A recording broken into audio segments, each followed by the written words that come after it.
എല്ലാവർക്കും നമസ്കാരം. ഏറ്റവും ബഹുമാന്യനായ അധ്യക്ഷൻ രാജേന്ദ്രൻ സാർ, ഘാടകൻ പുസ്തകം പ്രകാശനം നിർവഹിച്ച ഏറ്റവും ആദരണീയനായ ജേക്കബ് തോമസ് സാർ, പ്രിയ കവി കുര്യപ്പുഴ സാർ, വേദിയിലും സദസ്സിലുമുള്ള ഏറ്റവും പ്രിയപ്പെട്ടവരെ,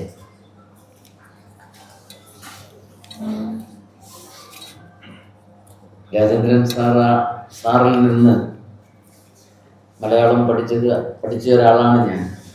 അത് എനിക്ക് പലർക്കും അറിയാൻ തോന്നും. രാജേന്ദ്രൻ സാറാണ് ഭാഷ എങ്ങനെയാണ് പ്രയോഗിക്കേണ്ടത് എന്നതിനെ സംബന്ധിച്ചുള്ള ചില കാര്യങ്ങളൊക്കെ എനിക്ക് പറഞ്ഞു തന്നു.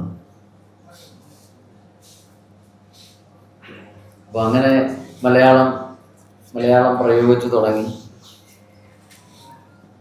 അത്യാവശ്യം കവിതകളൊക്കെ വായിക്കുന്നു. കോളേജിൽ കുറച്ചു കാലം മാധ്യമങ്ങളിൽ പ്രവർത്തിച്ചു. 10 വർഷത്തോളം മാധ്യമങ്ങളിൽ പ്രവർത്തിച്ചു. മാതൃഭൂമിയിൽ ഉണ്ടായിരുന്നു. അത് കഴിഞ്ഞ് കോളേജിൽ കയറി. 2024 ജനുവരി 23-ാം തീയതിയാണ് ആദ്യമായി ഈ നമ്മളിപ്പോഴത്തെ സോഷ്യൽ മീഡിയ ഭാഷ പറഞ്ഞാൽ വൈറലായ ഒരു പ്രസംഗം വരുന്നത്. അത് പവിഴമല്ലിയെ സ്നേഹിച്ച ഒരു എഴുത്തുകാരനെ കുറിച്ചുള്ള പ്രസംഗമായിരുന്നു. നമ്മുടെ നാട്ടുകാരൻ തന്നെയാണ്. അത് ശ്രീ പി പത്മരാജനെ കുറിച്ചുള്ള അനുസ്മരണ പ്രഭാഷണമായിരുന്നു.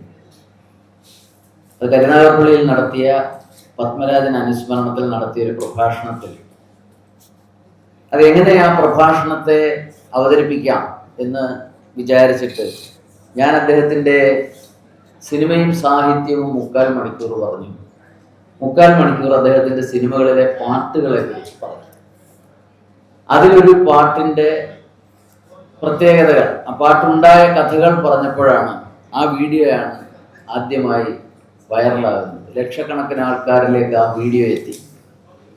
ആ വീഡിയോ എത്തിയപ്പോൾ എന്നെ കുവൈറ്റിൽ നിന്ന് ഒരു പ്രഭാഷണത്തിനായി ഒരാഴ്ചക്കുള്ളിൽ വിളിച്ചു. എന്നിട്ട് എന്നോട് പറഞ്ഞു, ഞങ്ങളുടെ പരിപാടിയുടെ ഉദ്ഘാടകൻ ശ്രീ ജേക്കബ് തോമസ് IPS ആണ്. എനിക്ക് വലിയ സന്തോഷമായി. സേവാ ദർശൻ എന്നായിരുന്നു ആ സംഘടനയുടെ പേര്. ഒരു ഗൾഫിലെ, കുവൈറ്റിൽ മാത്രമല്ല മറ്റു പല UAE വിവിധ രാജ്യങ്ങളിൽ സ്ഥലങ്ങളിൽ അവർ പ്രവർത്തിക്കുന്നു, വളരെ നന്നായി പ്രവർത്തിക്കുന്നു. പക്ഷെ എനിക്കതിൽ പോകാൻ പറ്റിയില്ല. കാരണം ഒരിക്കലും ഇങ്ങനെ ഒരു അവസരം ഉണ്ടാകും എന്ന് പ്രതീക്ഷയില്ലാത്ത ഞാൻ എൻ്റെ പാസ്പോർട്ട് പിള്ളേർക്ക് കളിക്കാൻ കൊടുത്തായിരുന്നു. അങ്ങനെ ഒരിക്കലും ഇങ്ങനെ ഒരു അവസരം ഉണ്ടാകും എന്ന് പ്രതീക്ഷിക്കാതെ പിള്ളേർക്ക് കളിക്കാൻ കൊടുത്തു പാസ്പോർട്ട്. അതിൻ്റെ കാലാവധി കഴിഞ്ഞു. പിള്ളേരെ കൊച്ചുകുട്ടികളാണ്, അവർക്ക് കളിക്കാൻ കൊടുത്തു. അവരത് പല കഷ്ണമായെല്ലാം കീറി കഴിഞ്ഞപ്പോഴാണ് ഇങ്ങനെ ഒരു ഭാഗ്യം വന്നത്. അങ്ങനെ അതിന് പോകാൻ പറ്റിയില്ല. കാരണം 15 ദിവസത്തെ പരാതി കൊടുത്ത്, പിന്നെ 15 ദിവസം പോലീസ് അന്വേഷിച്ച്, അല്ലെങ്കിൽ പത്രത്തിൽ പരസ്യം കൊടുത്ത്, പിന്നെ പോലീസ് അന്വേഷിച്ച് റിപ്പോർട്ട് ചെയ്യുന്ന 1 മാസം എടുത്തു. എനിക്കതിന് പോകാൻ കഴിഞ്ഞില്ല. ഒരു വലിയൊരു നഷ്ടമായി. ഞാനിപ്പോഴും അത് കൊണ്ടു നടക്കുന്നു. പിന്നീട് ധാരാളം പ്രഭാഷണങ്ങൾ നടന്നു. പാട്ടുകളെക്കുറിച്ച് കേരളത്തിൽ അങ്ങോളം ഇങ്ങോളം, കേരളത്തിന് പുറത്ത് എല്ലാ മഹാനഗരങ്ങളിലുമൊക്കെ പാട്ടുകളെ കുറിച്ച് പറയാനുള്ള ഭാഗ്യമുണ്ടായി. ഇവിടെ കുര്യപ്പുഴ സാറ് ലാവണ്യാനുഭവത്തെക്കുറിച്ചും കവി എങ്ങനെയാണ്, എല്ലാവരും കവിയാണെങ്കിലും കവി എങ്ങനെയാണ് സാധാരണക്കാരിൽ നിന്ന് വേറിട്ട് നിൽക്കുന്നത് എന്നതിനെ സംബന്ധിച്ചുമൊക്കെ നമ്മളോട് സൂര്യകാന്തിയെ അവതരിപ്പിച്ചുകൊണ്ട് പറഞ്ഞു. 10 ലക്ഷത്തിലേറെ വ്യൂവർഷിപ്പ് വന്ന ഇതുപോലെയുള്ള എൻ്റെ ഒരു, എങ്ങനെയാണ് ഒരു കവി സാധാരണക്കാരിൽ നിന്ന് വ്യത്യസ്തനാകുന്നത്, അല്ലെങ്കിൽ കവി എങ്ങനെയാണ് മറ്റുള്ളവരിൽ നിന്ന് കടന്നു കാണുന്നത് എന്നതിനെ സംബന്ധിച്ചുള്ള ഒരു വീഡിയോയിൽ ഞാൻ ഒരു പാട്ട് പറഞ്ഞിട്ടുണ്ട്. നിങ്ങൾ പലരും അത് കണ്ടിട്ടുണ്ടാവും. ഒരു പാട്ടല്ല, ഒരുപാട് പാട്ടുകൾ പറഞ്ഞിട്ടുണ്ടെങ്കിലും അതിൽ തുമ്പപ്പൂവ് എങ്ങനെയാണ് ഉണ്ടായത് എന്നതിനെ സംബന്ധിച്ച് മലയാളത്തിലെ ഒരു പാട്ടെഴുത്തുകാരൻ ഒരു പാട്ടിൽ പറഞ്ഞിട്ടുണ്ട്. നിങ്ങൾ പലരും കണ്ടിട്ടുണ്ടാവും. തുമ്പപ്പൂ നമ്മൾ സാധാരണ രീതിയിൽ കാണുന്നു. ഓണത്തിന് നുള്ളി അത്തപ്പൂ ഇടും. പക്ഷേ അല്ല, നിങ്ങൾ വർത്തമാനം പറഞ്ഞുകൊണ്ടിരുന്നാൽ ഞാൻ ഈ പരിപാടി അങ്ങ് നിർത്തും.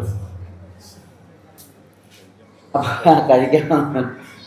അപ്പൊ തുമ്പപ്പൂ എങ്ങനെയാണ് ഉണ്ടാകുന്നത് എന്നതിനെ സംബന്ധിച്ച് ഒരു എഴുത്തുകാരൻ മലയാളത്തിൽ ഒരു പാട്ടിൽ പറഞ്ഞിട്ടുണ്ട്. നിങ്ങൾക്ക് പലർക്കും ആ പാട്ട് അറിയാം. ഞാൻ ആ പാട്ട് പറയാം ആദ്യം, എന്നിട്ട് നിങ്ങൾ പാടിയാൽ മതി. ആയർ പെൺ കിടാവേ നിൻ പാൽക്കുടം തുളുമ്പിയത് 1000 തുമ്പപ്പൂവായി വിരിഞ്ഞു. ഏത് പാട്ടാ?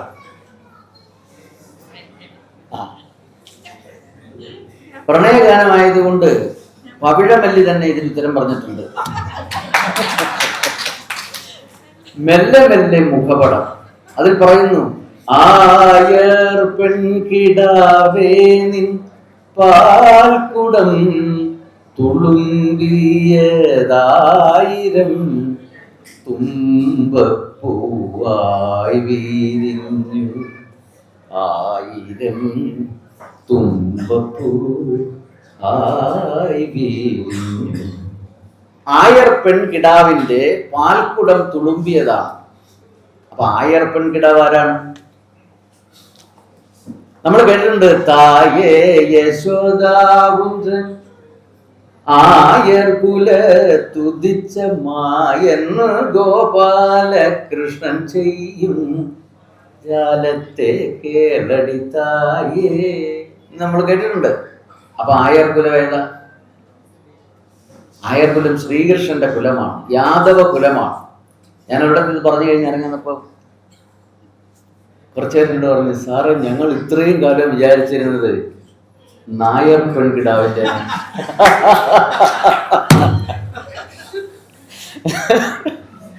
ഇതെന്ത് പറ്റിയ എഴുത്തുകാരൻ ഇങ്ങനെ എഴുതാൻ എന്ന് ചോദിച്ചിട്ടുണ്ട്. അപ്പോ യാദവ കുലത്തിൽപ്പെട്ട പെൺകുട്ടികൾ പണ്ട് ജാതി തീരുമാനിക്കുന്നത് ജോലിയാണ്. അമ്പലത്തിൽ മാല കെട്ടുന്നവർ ഒരു ജാതി, അമ്പലത്തിൽ പൂജ ചെയ്യുന്നവർ ഒരു ജാതി, തെങ്ങിൽ കയറുന്നവർ ഒരു ജാതി, മുണ്ടലക്കുന്നവർ ഒരു ജാതി. ഇങ്ങനെ ജാതി തീരുമാനിച്ചിരുന്ന ഒരു കാലഘട്ടത്തിൽ ആയർ പെൺകിടാങ്ങളുടെ അല്ലെ ആയർ കുലത്തിന്റെ കുലത്തൊഴിൽ എന്ന് പറയുന്നത് പശുവിനെ മേയ്ക്കലും ക്ഷീരകർഷകർ നമുക്ക് എളുപ്പം പറയാം. അങ്ങനെയായിരുന്നു. അപ്പൊ ക്ഷീരകർഷകരായിരുന്ന ആയർ കുലത്തിൽപ്പെട്ട ആൾക്കാരുടെ പെൺകൊടിമാർ അവർ രാവിലെ പാൽക്കുടങ്ങളിൽ കറന്ന് പാൽ നിറച്ച് നടന്നു പോകുമ്പോൾ തുളുമ്പി വീണ പാൽത്തുള്ളികളാണ് തുമ്പപ്പൂവായി വിരിഞ്ഞത് ഒരു പാട്ടിൽ പറയുകയാണ് ഒരു എഴുത്തുകാരൻ. നേരത്തെ അദ്ദേഹം തന്നെ അതൊരു കവിതയിൽ അവതരിപ്പിച്ചിട്ടുണ്ടെങ്കിൽ ഒരു സിനിമാ പാട്ടിനെ പലപ്പോഴും കവിതയായി അംഗീകരിക്കാത്തൊരു കാലത്ത്, അല്ലെങ്കിൽ അത്തരം മനസ്സുള്ള ആൾക്കാരുള്ള ധാരാളം പേരുള്ള ഒരു കാലത്ത് അദ്ദേഹം കവിതയിൽ അവതരിപ്പിക്കുകയാണ്. അപ്പോൾ ഈ ചുമ്മാ നടന്നു പോകുന്ന പെൺകുട്ടികളുടെ കുടത്തിൽ നിന്നും ഈ പാൽ തുളുമ്പി വീഴാൻ എന്താണ് കാരണം? ഇത് കുടങ്ങൾ തന്നെ അല്ല എന്ന് പറഞ്ഞൊരു വാദം വന്നു. അപ്പോൾ ആ വാദം നിലനിൽക്കുന്നതല്ല എന്ന് നമ്മൾ അതിന് തൊട്ടു മുമ്പുള്ള 2 വരികളിലൂടെ നമുക്ക് തെളിയിക്കാൻ കഴിയും. അത് എന്താണ് അതിന് തൊട്ടു മുമ്പുള്ള 2 വരി?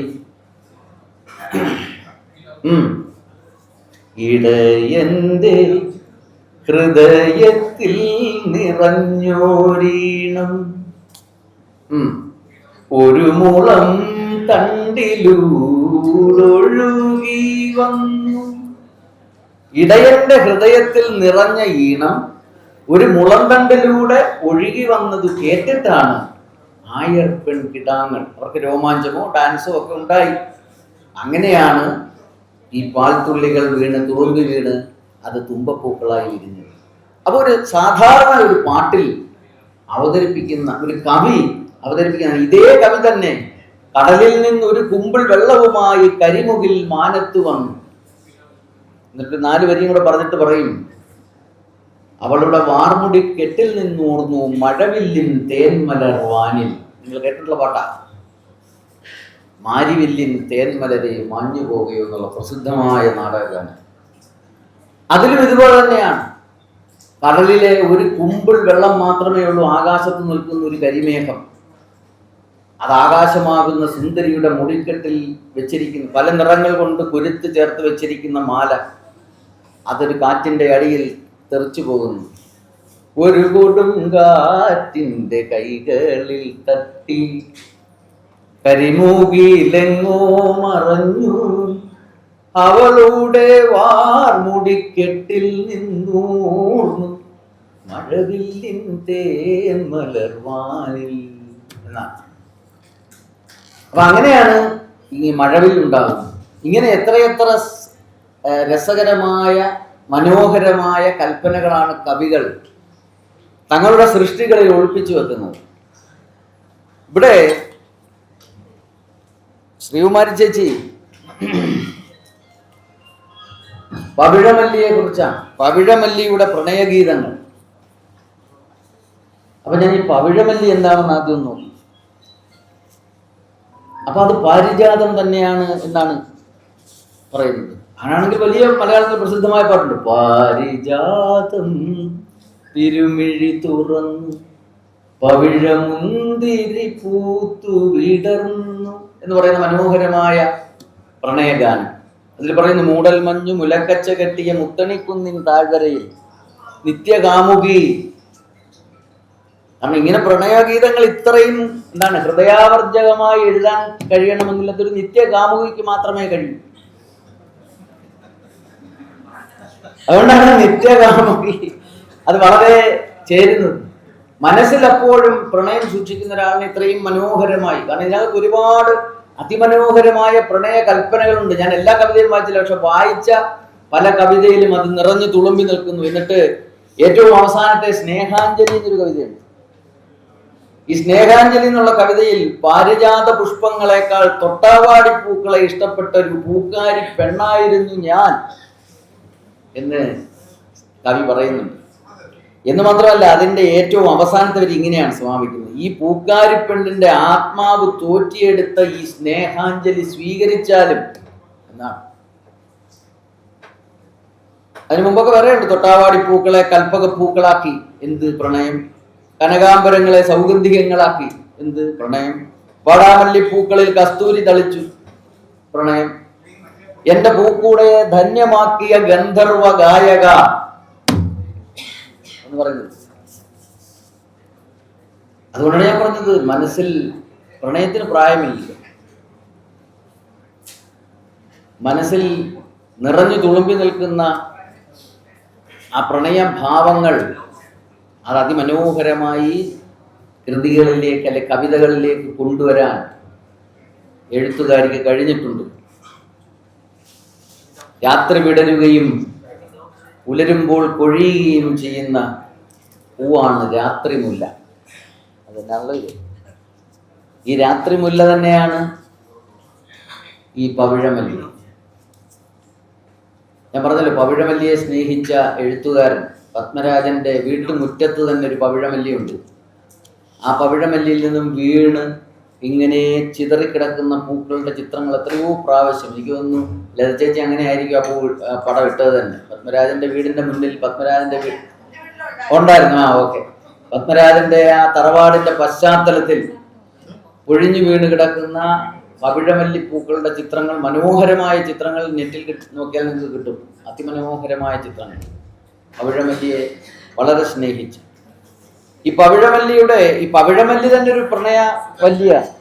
കാരണം ഇത് ശ്രീകൃഷ്ണൻ സത്യഭാമയ്ക്ക് കൊണ്ട് കൊടുത്താണെന്നാണ് പറയുന്നത്. സ്വർഗത്ത് നിന്ന് ശ്രീകൃഷ്ണൻ തന്റെ പ്രണയം, സത്യഭാമയോടുള്ള പ്രണയം കാരണം അദ്ദേഹം ദേവലോകത്തു നിന്ന് ഭൂമിയിൽ കൊണ്ട് കൊടുത്ത പൂക്കളാണെന്നാണ്. ഇതിന് 12 യോജന ഇതിന്റെ മണം ചെല്ലും.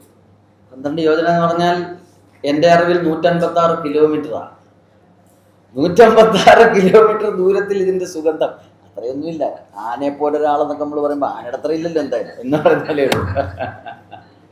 അപ്പൊ അത്രയേറെ പ്രണയം നിറഞ്ഞു നിൽക്കുന്ന, സുഗന്ധം നിറഞ്ഞു നിൽക്കുന്ന, രാത്രി വിടരുകയും പുലരുമ്പോൾ കൊഴിയുകയും ചെയ്യുന്ന പൂവാണ് പവിഴമല്ലി പൂത്തുലഞ്ഞ. അതെല്ലാവർക്കും അറിയാം. പവിഴമല്ലി പൂത്തുലഞ്ഞ നീലവാനം, പ്രണയവല്ലി പുഞ്ചിരിച്ച ദിവ്യയാമം, പൂക്കളും ആ ആ പൂനിലാവിൽ ലഹരിയും ഭൂമി സുന്ദരം എന്നാ. മലയാളത്തിലെ ഏറ്റവും മനോഹരമായ പ്രണയമുള്ള സിനിമയാണ് നമുക്ക് പാർക്കാൻ മുന്തിരിത്തോപ്പ്. നിങ്ങൾ കണ്ടിട്ടുണ്ടാവും. ആ എഴുത്തുകാരൻ യാദൃച്ഛയായിട്ട് വന്നതാ, ഇതൊന്നും ആലോചിച്ചില്ല. പക്ഷേ ആ ഓരോ നിമിത്തങ്ങൾ വരുന്നത് കണ്ടേ. ഏറ്റവും മനോഹരമായ പ്രണയം അവതരിപ്പിക്കുന്ന സിനിമയാണ്. നേരത്തെ കുഞ്ഞിപ്പിള്ള സാറ് പറഞ്ഞു സ്ത്രീയുടെ സ്വാതന്ത്ര്യമില്ലായ്മയെ കുറിച്ചൊക്കെ. നോക്കൂ, പീഡിപ്പിക്കപ്പെട്ട പെണ്ണിനും ജീവിക്കാൻ അവകാശമുണ്ട് എന്ന് തെളിയിച്ച സിനിമയാണ്. ഇതിനേക്കാൾ വലിയ എഴുത്തുകാർ നമ്മൾ വിശ്വസിക്കുന്നവരുടെ നായികമാരൊക്കെ റേപ്പ് ചെയ്യപ്പെടുമ്പോൾ തൂങ്ങി മരിക്കുകയോ തീവണ്ടിക്ക് മുമ്പ് ചാടി മരിക്കുകയോ ഒക്കെ ചെയ്യുന്ന കാലത്ത്, എന്നാ 80കളിൽ ഇതൊന്നും വലിയൊരു കാര്യമല്ല, ശരീരമൊന്നും വലിയൊരു കാര്യമല്ല. ചേതസ്, മനസ്സാണ് പ്രധാനം, ആത്മാവാണ്, അല്ലെങ്കിൽ എന്താണ്, ചേതനതയാണ്, ഉണ്മയാണ്. സാറ് പറഞ്ഞ ഭാഷയാണെങ്കിൽ ഉണ്മയാണ് പ്രധാനം എന്ന് തെളിയിച്ച സിനിമയാണ്. കാലത്തിന് എത്രയോ അപ്പുറത്തേക്ക്. ഇപ്പൊ അത് പ്രശ്നമല്ല. പക്ഷെ ഈ സിനിമ ഇറങ്ങുന്ന കാലത്ത്, ഇതൊക്കെ വലിയ പ്രാധാന്യം ഉണ്ടായിരുന്ന കാലത്ത്, വലിയ എഴുത്തുകാർ അവരുടെ നായികമാരെ തൂങ്ങി മരിക്കാൻ വിട്ടുകൊടുക്കുന്ന കാലത്ത്, റേപ്പ് ചെയ്യപ്പെട്ടിട്ട് നായിക തൂങ്ങി മരിക്കുന്ന സിനിമകൾ ഞാനതൊന്നും പറയുന്നില്ല ഏത് സിനിമയാണെന്ന്. നമ്മൾ വലിയ എഴുത്തുകാരെന്ന് വിശ്വസിക്കുന്ന എഴുത്തുകാർ തൂങ്ങി മരിക്കാൻ വിട്ട കാലത്ത് പത്മരാജൻ കാണിച്ചത് ഇതൊന്നും ഒരു കാര്യമല്ല, ശരീരമൊന്നും ഒരു കാര്യമല്ല എന്ന് മാത്രമല്ല, വളരെ വിശുദ്ധമായി സ്ത്രീ എന്ന ഉണ്മയാണ് പ്രധാനം എന്ന് പറഞ്ഞ്, ആ പ്രണയമാണ് പ്രധാനം എന്ന് പറഞ്ഞ് പെട്രോൾ ടാങ്കറിലാണ് സോളമൻ കൊണ്ടുപോകുന്നത്. പെട്രോൾ ടാങ്ക് അഗ്നിശുദ്ധി വരുത്തി എന്നുള്ള അർത്ഥത്തിലാണ്, പ്രതീകവൽക്കരിച്ച് കൊണ്ടുപോവാണ്. അങ്ങനെ എല്ലാവരെയും തൃപ്തിപ്പെടുത്തുന്ന തരത്തിൽ, അതായത് ഈശ്വരവാദികളെയും നിരീശ്വരവാദികളെയും മൂല്യബോധക്കാരെയും അല്ലാത്തവരെയും ഒക്കെ തൃപ്തിപ്പെടുത്തുന്ന തരത്തിലാണ് ആ സിനിമ വന്നത്. അപ്പോൾ അതിൻ്റെ ഭാഗമായുള്ള ആ സിനിമയുടെ അതിൻ്റെ എഴുത്തുകാരൻ തന്നെ നമുക്കൊപ്പം വന്നു എന്നുള്ളത് ഒരു വലിയ സന്തോഷം. അപ്പം അങ്ങനെ ഒരുപാട് മനോഹരമായ പവിഴമല്ലി വരുന്ന ഒരുപാട് പാട്ടുകൾ വേറെയും ഉണ്ട് മലയാളത്തിൽ. പവിഴമല്ലി പൂവിറങ്ങി പകല് പോകുകയാണോ എന്ന് പറയുന്ന ഒരു പാട്ടുണ്ട്. വഴിയോര കാഴ്ചകൾ എന്ന് പറയുന്ന സിനിമയിലെ പാട്ടാണ്. അതുപോലെ പവിഴമല്ലി നിൻ കപോലത്തിൽ പരാഗരേണുവോ പരിഭവമോ എന്ന് പറയുന്ന ഒരു പാട്ടുണ്ട്. ചിറയൻകീഴ് രാമകൃഷ്ണൻ നായർ സാർ എഴുതിയ പാട്ട്. ശ്രീകുമാരൻ തമ്പി സാറ്, നമ്മുടെ നാട്ടുകാരനായ ശ്രീകുമാരൻ തമ്പി സാർ എഴുതിയിട്ടുണ്ട് പവിഴമല്ലിയെ കുറിച്ച്. പവിഴമല്ലി പൂവിനിപ്പോൾ പിണക്കം, നിന്റെ പവിഴക്കമ്മലിന് അതിനേക്കാൾ തിളക്കം എന്ന് പറയുന്ന സിനിമ പാട്ട്. ഇങ്ങനെ അനേകം പവിഴമല്ലി വരുന്ന പാട്ടുകൾ ധാരാളം വന്നിട്ടുണ്ട്. ഇതിൽ തന്നെ പ്രണയം ജീവിതമാണെന്നാണ് ഒരു കവിതയുടെ പേര്, അല്ലേ? അതെ, പ്രണയം ജീവിതമാണ്. പ്രണയമില്ലെങ്കിൽ പിന്നെ ജീവിച്ചിട്ട് കാര്യമില്ല. അപ്പൊ പ്രണയം ജീവിതമാണ് എന്ന് പറയുന്ന കവിതയുള്ള. അതുപോലെ പേരുകളുടെ സവിശേഷതകൾ ഇതിൻ്റെ. സന്ധ്യ വന്ന് പുറത്തു നിൽക്കുന്നു, വാക്കുകൾ വെൺചമരിമാനിന്റെ വാലുപോൽ പൂത്തുലയുന്നു, എന്നിട്ടും അന്യനായി മാറി നിൽക്കുന്നത് എന്തു നീ, വാക്കുമരത്തിലെ പറക്കുന്ന നക്ഷത്രങ്ങൾ, ആദ്യരാത്രിയിലെ പല്ലി സാക്ഷ്യം. ഞാനത് പറയാണ്ടിരുന്നതാണ് ആ കവിത, സാറത് പറഞ്ഞുപോയി. എനിക്കും ആ കവിതയാണ് ഏറ്റവും ഇഷ്ടപ്പെട്ട കവിത. അതില് ആ പല്ലിയെക്കുറിച്ച് സാറ് പറഞ്ഞു. പക്ഷെ ആ പല്ലി ഇരിക്കുന്ന എവിടെയാണെന്നറിയാം? കലണ്ടറിന്റെ അടിയില്ല. ഈ ആദ്യരാത്രിയിൽ ഇവർ തമ്മിലുള്ള ഈ കോൺവെർസേഷൻ കേട്ടിട്ട് പല്ലി ഇരിക്കുന്നത് കലണ്ടറിന്റെ അടിയിലായി. കലണ്ടർ എന്തിന്റെ പ്രതീകമാണ്? കാലത്തിന്റെ പ്രതീകം. കലണ്ടർ കാലത്തിന്റെ പ്രതീകമാണ്. ഈ നായകനും നായികയും മാറിപ്പോയാലും കലണ്ടർ അവിടെ തന്നെ കാണും, ഈ പല്ലിയും അവിടെ തന്നെ കാണും. കാരണം ഇത്തരം മൂല്യബോധങ്ങൾ, യാഥാസ്ഥിതികമായ, അല്ലെങ്കിൽ ഇത്തരം ആ മൂല്യം എന്ന് നമ്മൾ വിശ്വസിക്കുന്ന യാഥാസ്ഥിതിക സങ്കല്പങ്ങളുടെ പ്രതീകമായ ഈ പല്ലി ആ കലണ്ടറിന്റെ അടിയിൽ തന്നെ എല്ലാ കാലത്തും കാണും എന്ന് അവതരിപ്പിക്കുന്ന കവിത. ഇങ്ങനെ ഒരുപാട് മുനകളും ഒരുപാട് തലങ്ങളും പ്രണയം എന്നൊരു പുതുധാരയുടെ ആ പുതുധാരയിൽ നിലനിർത്തിക്കൊണ്ട് പല ആംഗിളുകളിൽ, പല വീക്ഷണകോണുകളിൽ ജീവിതത്തെ സമീപിക്കുന്ന കവിതയാണ്, അല്ലെങ്കിൽ കവിതകളാണ് പവിഴമല്ലിയുടെ പ്രണയഗീതങ്ങൾ. പവിഴമല്ലിയുടെ പ്രണയഗീതങ്ങൾ എന്ന തലക്കെട്ടിൽ ഞാനൊരു കവിത കണ്ടില്ല. അപ്പൊ ഇവിടെ പവിഴമല്ലിയുടെ പ്രണയഗീതങ്ങൾ എന്ന് പറയുന്നത് എഴുത്തുകാരിയുടെ പ്രണയഗീതങ്ങൾ തന്നെയാണ്.